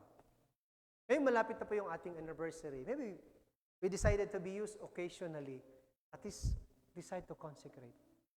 Or everyday gusto mong magamit ng Lord sa mga tao, sa soul winning everyday. So kailangan po mag-decision ka, daily consecration. Amen. Daily consecration. Ano sabi ng Bible? May gagawin ka, may gagawin din si Lord. Pastor, hindi ko pwedeng malinis ako, makasalanan ako. Pero sabi sa Bible, confess your sin. Amen? Confess your sin. Alam niyo kung bakit? Hanggat hindi natin sinusuka ang compromise sa loob natin, compromise pa rin ang loob natin. You know what I mean? Ibig sabihin, unless we confess that sin, that compromise, andyan sa atin. When I study the Bible, lahat ng mga great men in the Bible, like Nehemiah, like Daniel, nung sila nag-consecrate, nung sila po nag-fasting, alam niyo kung ano yung pinagpipray nila? They confess the sin of their lineage. Lord, makasalanan ang aking lahi. Kinonfess niya. Until they receive such clarity and forgiveness. Imagine mo si Daniel, imagine mo si Nehemiah, clean na yun. Pero there's something pala dyan na andyan sa atin. Sa ating pong physical. Sa ating pong lineage na kailangan natin i-confess. Ito po, ang tao dito, they're set apart. Pero ang gusto ni Lord, i-assured. Are you with me, mga kapatid? Na ma-set apart talaga sila. Kasi once they're set apart and consecrated, malaya si Lord makakagawa ng himala sa buhay nila. Alam nyo, sa buhay natin, gusto ni Lord magamit tayo way beyond sa pagpapagamit natin dito. Nasusundan po? Amen. Naalala ko noon, ako nasa TV, tapos diyan kayo, tapos may isang sinasapian ng masamang spirito. Naalala niyo yun? Nakikita ko sa TV. Sinong present the time? If you are not consecrated, if you have lack of authority and anointing, better not try. Better not. Kasi ipapahiya ka lang ng kaaway. But once you are consecrated, amen? Once you are consecrated, once you are, mayroon kang strong connection sa Panginoon, then God will work for you. Palapang mo natin si Lord. Amen? One of my uncle, patay na siya, pero his testimony is very powerful sa akin. Daily, may asawa na siya. Daily, dito na ako magtatapos mga kapatid. Daily, nagde-decide siya to consecrate himself every day. Paano mag-consecrate? Ihiwalay mo ang iyong sarili, amen? Sa makasalanan, amen po? Linisin mo ang iyong sarili sa kasalanan, alisin mo yung kasalanan, iwanan mo yung kasalanan. He decided that way every day sa buhay niya. That's why he was used by God tremendously, anointedly, and powerfully. He was used by God as a consecrated vessel. Sabi niya, papunta ako sa palengke. Tapos habang naglalakad ako papunta sa palengke, duman ako sa katedral ng Roman Catholic. Tabarpak, doon ako nag-aral kasi noon, magpapare-isa na ako pero hindi natuloy. Doon ako nagtapos ng aking degree. Doon sa school na yon. May malaking church doon ng Roman Catholic. So, habang naglalakad siya doon, narinig niya yung tinig ng Diyos. Ibig sabihin, once you are consecrated, are you with me mga kapatid? Yung sa likod, nasusundan po? Once you are consecrated, you are very sensitive sa tinig ng Diyos. Kasi pag hindi ka consecrated, ang daming nakalagay dyan nahaharang para hindi mo mapakinggan ang tinig ng Diyos. Damar pa, kinausap na ng Diyos ang isang hindi consecrated. Anong sabi? Nag-doubt. Lord, ikaw ba yan? Talagang inuutusan mo ako. Amen. Nung si uncle naglalakad, narinig niya ang tinig ng Panginoon. Sabi niya, pumasok ka sa katedral. Grabe, kinausap siya ng Lord, pumasok ka sa katedral. Sabi niya, pastor ako. Pasok ako sa katedral. Sabi niya, pumasok ka dahil gagamitin kita sa loob. So dahil siya consecrated, clean, consecrated, connected. Di ba pag connected, may communication kayo? Are you with me mga kapatid? Amen. Di, pumasok siya sa loob. Pagtingin niya, ang daming tao sa loob.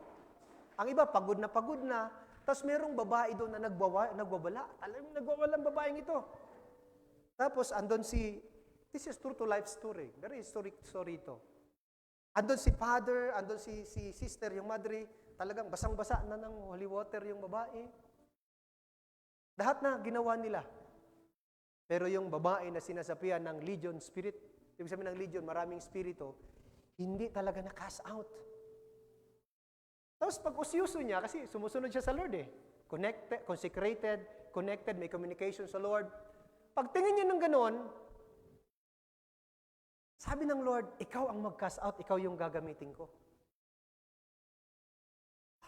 Palakpakan muna natin si Lord. Amen. Ikaw ang mag-cast out, ikaw ang gagamitin ko. Maraming mga vessel, pero not anointed vessel. Maraming mga vessel, pero compromise. Nasundan niyo pa ako mga kapatid? Maraming vessel dun sa loob, pero they are not clean and consecrated. They are not ready na maging vessel for God's power.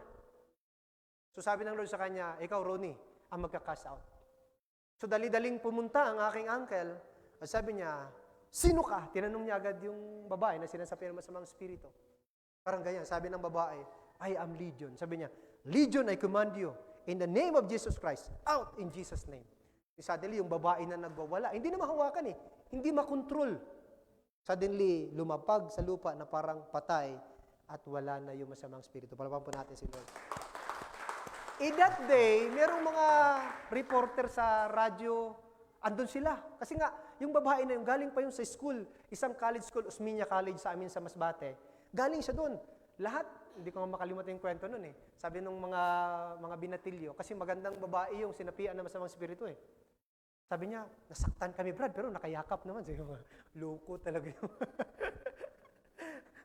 Pero di talaga nila makontrol, hindi talaga nila kaya kasi siyempre, college na yun eh, malakas yun eh. Ibig sabihin, nakontrol na yung katawan, naging kasangkapan na ng kaaway, nag-wild na siya ng grabe. Pero nung pinapunta ng Lord si Pastor Ronnie, because he is a consecrated person. Amen? He is clean at merong connection sa Panginoon. Isang turo lang, and he had that anointing and authority from above. Amen? The Holy Spirit is in him, the Father is in him.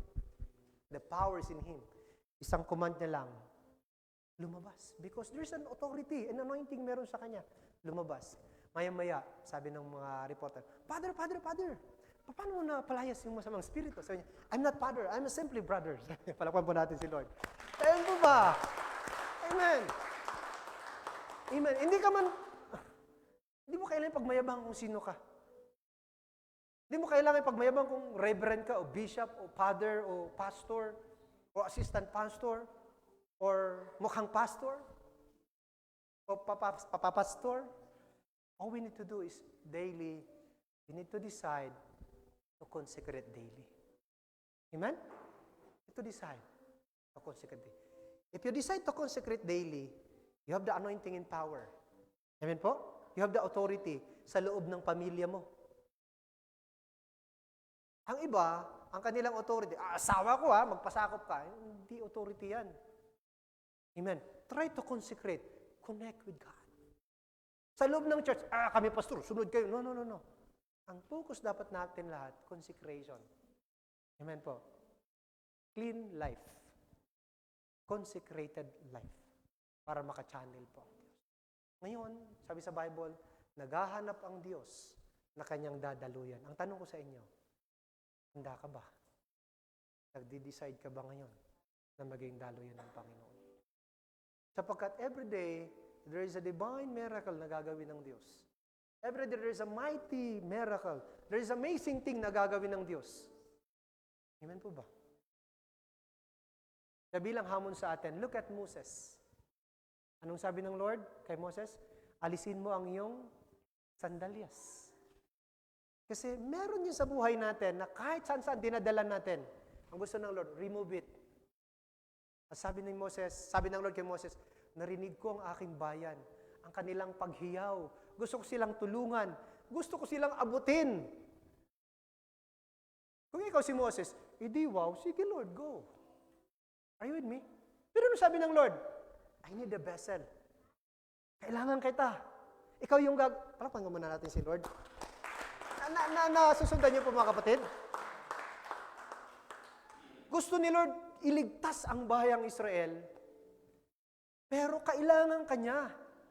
O kailangan niya si Moses. Gusto ni Lord iligtas ang asawa mo, ang anak mo, ang boyfriend mo, girlfriend mo. Gusto ni Lord iligtas ang kababayan mo, pero kailangan kanya. Para magamit kanya, you need to decide. Ibang level ng spiritual life ang consecration. Amen. Ulitin ko po, ibang level ng spirituality ang consecration. Because dadalhin ka nito, hindi lang doon sa high altitude, kundi doon sa supernatural move of God. Yung hindi mo control ang sitwasyon, pero dahil nandiyan ang Panginoon, control niya lahat ng sitwasyon. Amen? Kahit yung masamang spirito, kahit lead yun. The church, simula po ngayon, palitan natin isip natin. Ayaw ko lang magpagamit sa Panginoon. Gusto ko pang mag-consecrate para ako mismo gamitin ng Panginoon. Amen? Kahit mahina ka, kahit hindi ka ganong gifted, pag marunong kang mag-consecrate, tandaan niyo po, ikaw ngayon ang hinahanap ng Lord. Kasi yung mga taong consecrated, they are humble. Pastor, paano mag-consecrate nowadays? Disconnect to all those contaminated things that corrupt your body, soul, and spirit. Amen. May tamang panahon dyan. Like sa mag-asawa, sabi ko nga, okay, wala mo ng intimacy, intimate mo na sila both kay Lord. Amen. Sa mag-boyfriend, mag-girlfriend, kung ayaw niyo pong makontamina kayo, then decide na magpakasal. Amen. Para makapamuhay tayo anointedly. Minsan ako noon, nung nagdesisyon ako magpakasal, parang ang bilis. Yes, para makaiwas na ako sa mga dalaga sa paligid ko. Totoo yun. Di ba? Di ba? Alam niya yun. Yung mother-in-law ko, medyo alam niya. Para I focus on one. I focus on one. I focus on my marriage, and I focus on my ministry. Pero nung single pa ako, sa totoo lang mga kapatid, meron din ako mga confusion. Amen? Pero pagka-focus ka na pala, nag-decision ka na, papasok ako sa maayos na sitwasyon para matutukan ko ang aking consecration, para maka-channel at magamit ako ng Panginoon. Yung ganda. Hindi yung sakana. Alam mo yung sakana natin? Kailangan natin mag-decide to consecrate. Amen po ba? Grabe po.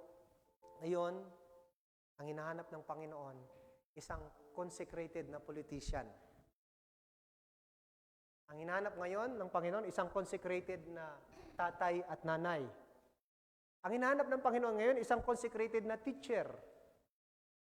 Ang hinahanap ng Panginoon ngayon, isang consecrated na worker o pastor o bishop o priest, even madre. Yan ang hinahanap ng Lord. Isang consecrated. Pag sinabing consecrated, set apart yung sarili niya para sa Panginoon. Yan ang hinahanap ng Lord. Because every day, merong himala na gagamitin ng Panginoon. Yes, may problema ka sa pamilya.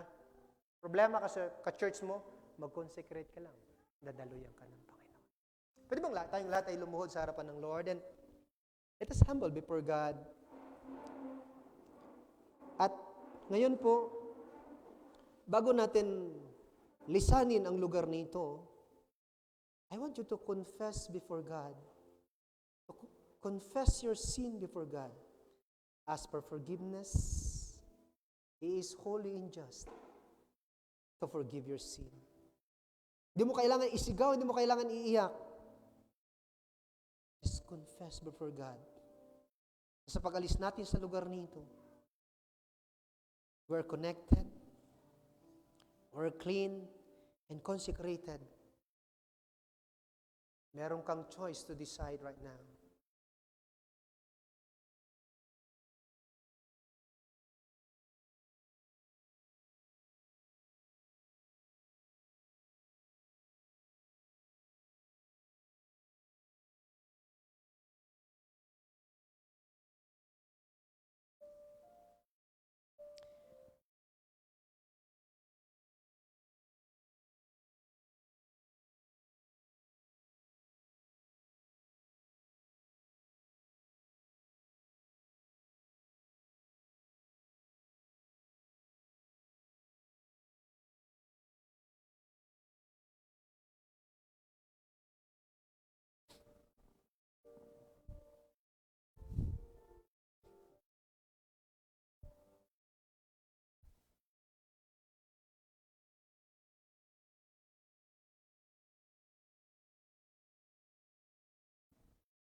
As you confess, as you connect, as you decide to consecrate, there's a small voice na sinasabi ng Panginoon, "Whom shall I send? And who will go for us?" Ang lahat na clean, pinatawad, nilinis ng Panginoon, ikaw ang ipapadala ng Diyos. Because you confess, because God cleans you, God can use you. Buksan mo ang iyong puso. Handang pumasok ang Panginoon. Handa siyang manahan, maghari sa iyong puso, sa iyong kaluluwa, sa iyong spirito, sa kabuuan ng iyong buhay. Magagamit niyang muli. Lord, malaya ka pong maghari sa aming puso't buhay. Gamitin mo, Lord, ang katawan nito sapagkat ito'y pagmamayari mo, ito'y iyo. Magamit ito, Lord, sa kabutihan, sa katuwiran, sa kabanalan. Sa inyong kaharian. Sa pangalan ni Jesus we pray. Amen. Palapakan po natin ang Panginoon. Sige po, tayo pong lahat ay tumayo. Amen. Purihin po ang Panginoon. Amen. Sino po ang pinagpala ngayong gabi? Amen. Sino po ang ready na? Amen. Ay kita niyo pong ready kayo, hindi dahil nag-practice kayo, kundi dahil nag-consecrate kayo. To God be the glory. Balik ko na po sa ating MC.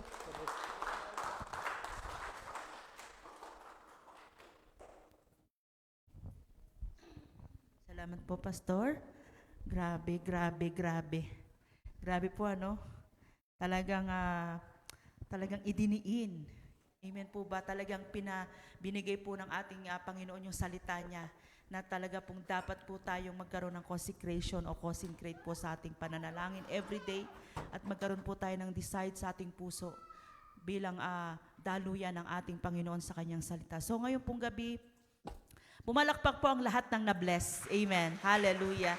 Grabe. Ano po, ang sarap po na makinig ng salita ng Diyos to remind us na send us, use us. Di po ba lahat po tayo may mga kanya-kanya po tayong pagkagamit-gamit sa ating Panginoon. So ngayon pong gabi, at dako po tayo sa ating pagbibigay. Amen po ba? Diyan po sa mga kapatid natin online, maaari po kayo mag-send ng inyong tithes and offering dyan po sa GCash number na nakalagay po sa ating screen. So, yan po, manatili po tayo nakatayo, tayo po yung magbigay sa ating Panginoon. And yan po, sabi nga po ni Pastor kanina, parang 4 days to go. Amen, magsi-celebrate po tayo. Pero dapat po, is handa po tayo at prepare po tayo. Amen po ba? Amen. Hallelujah. Sige po, tayo po yung manatiling nakatayo, tayo po yung manalangin sa ating Panginoon. Amen. So, ayan po, inanyayahan po natin si Brother Jason na siya pong mag-pray o manalangin ng ating tithes and offering and closing prayer na rin po.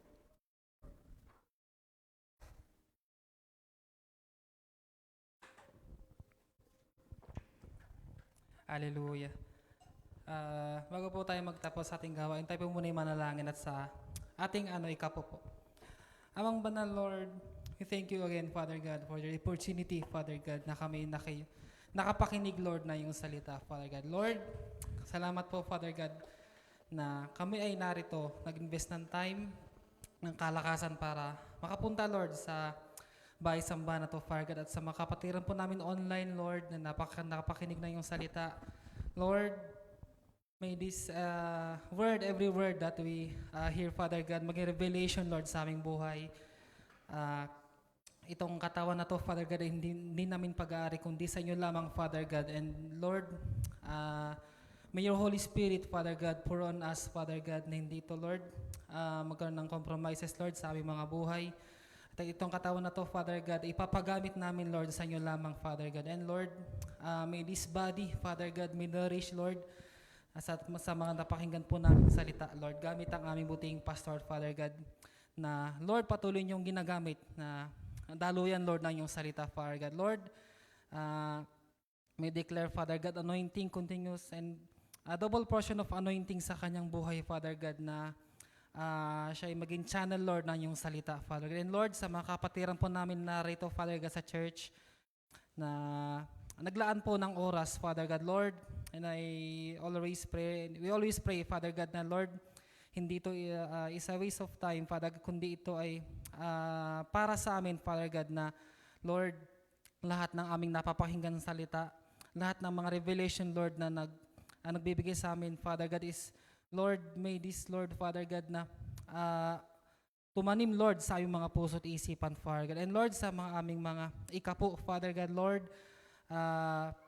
may this, Father God, financially, maging advancement, Lord, ng iyong kaharian, magamit, Father God, sa improvement, hindi lang, Lord, sa every peso po, magamit, Lord, sa advancement, sa improvement, and Lord, magamit to, Father God, ito ay faith din namin, part ng faith namin, Father God, Lord, lahat ng meron kami, Father God, ay galing sa inyo, Father God, and Lord, lahat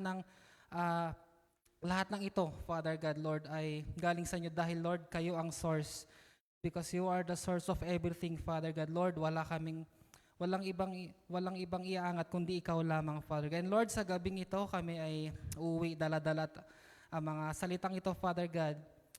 Ito hindi manakaw ng kahit sino man ng kaaway, Father God. And Lord, tumanib ito. Seselyuhan namin ito, Father God, ng dalangin, Lord, Father God. And Lord, continue to praise you. We continue to honor you, Father God. At kami iuwi, Father God. Pagkayungatan mo ang bawat isa, Father God, kami maghiwa-hiwalay temporary at magkikita-kita po muli kami, Lord, sa Sunday, Father God, sa aming 10-year anniversary, Father God. And Lord, we declare, Father God, blessing, we declare anointing, we declare continuous word, Father God, na patuloy, Lord, na dumali sa amin mga puso't isipan. Salamat, Lord. We honor you, Lord. We love you. In Jesus' name we pray. Amen. Sige po, muli po natin kamayan ang ating mga katabi and God bless you po sa inyong lahat. See you on Sunday. Amen po ba? Tayo po pumunta dito sa ating pong we celebrate our 10th year anniversary and God bless you po sa inyong lahat and shalom everyone. Good night po.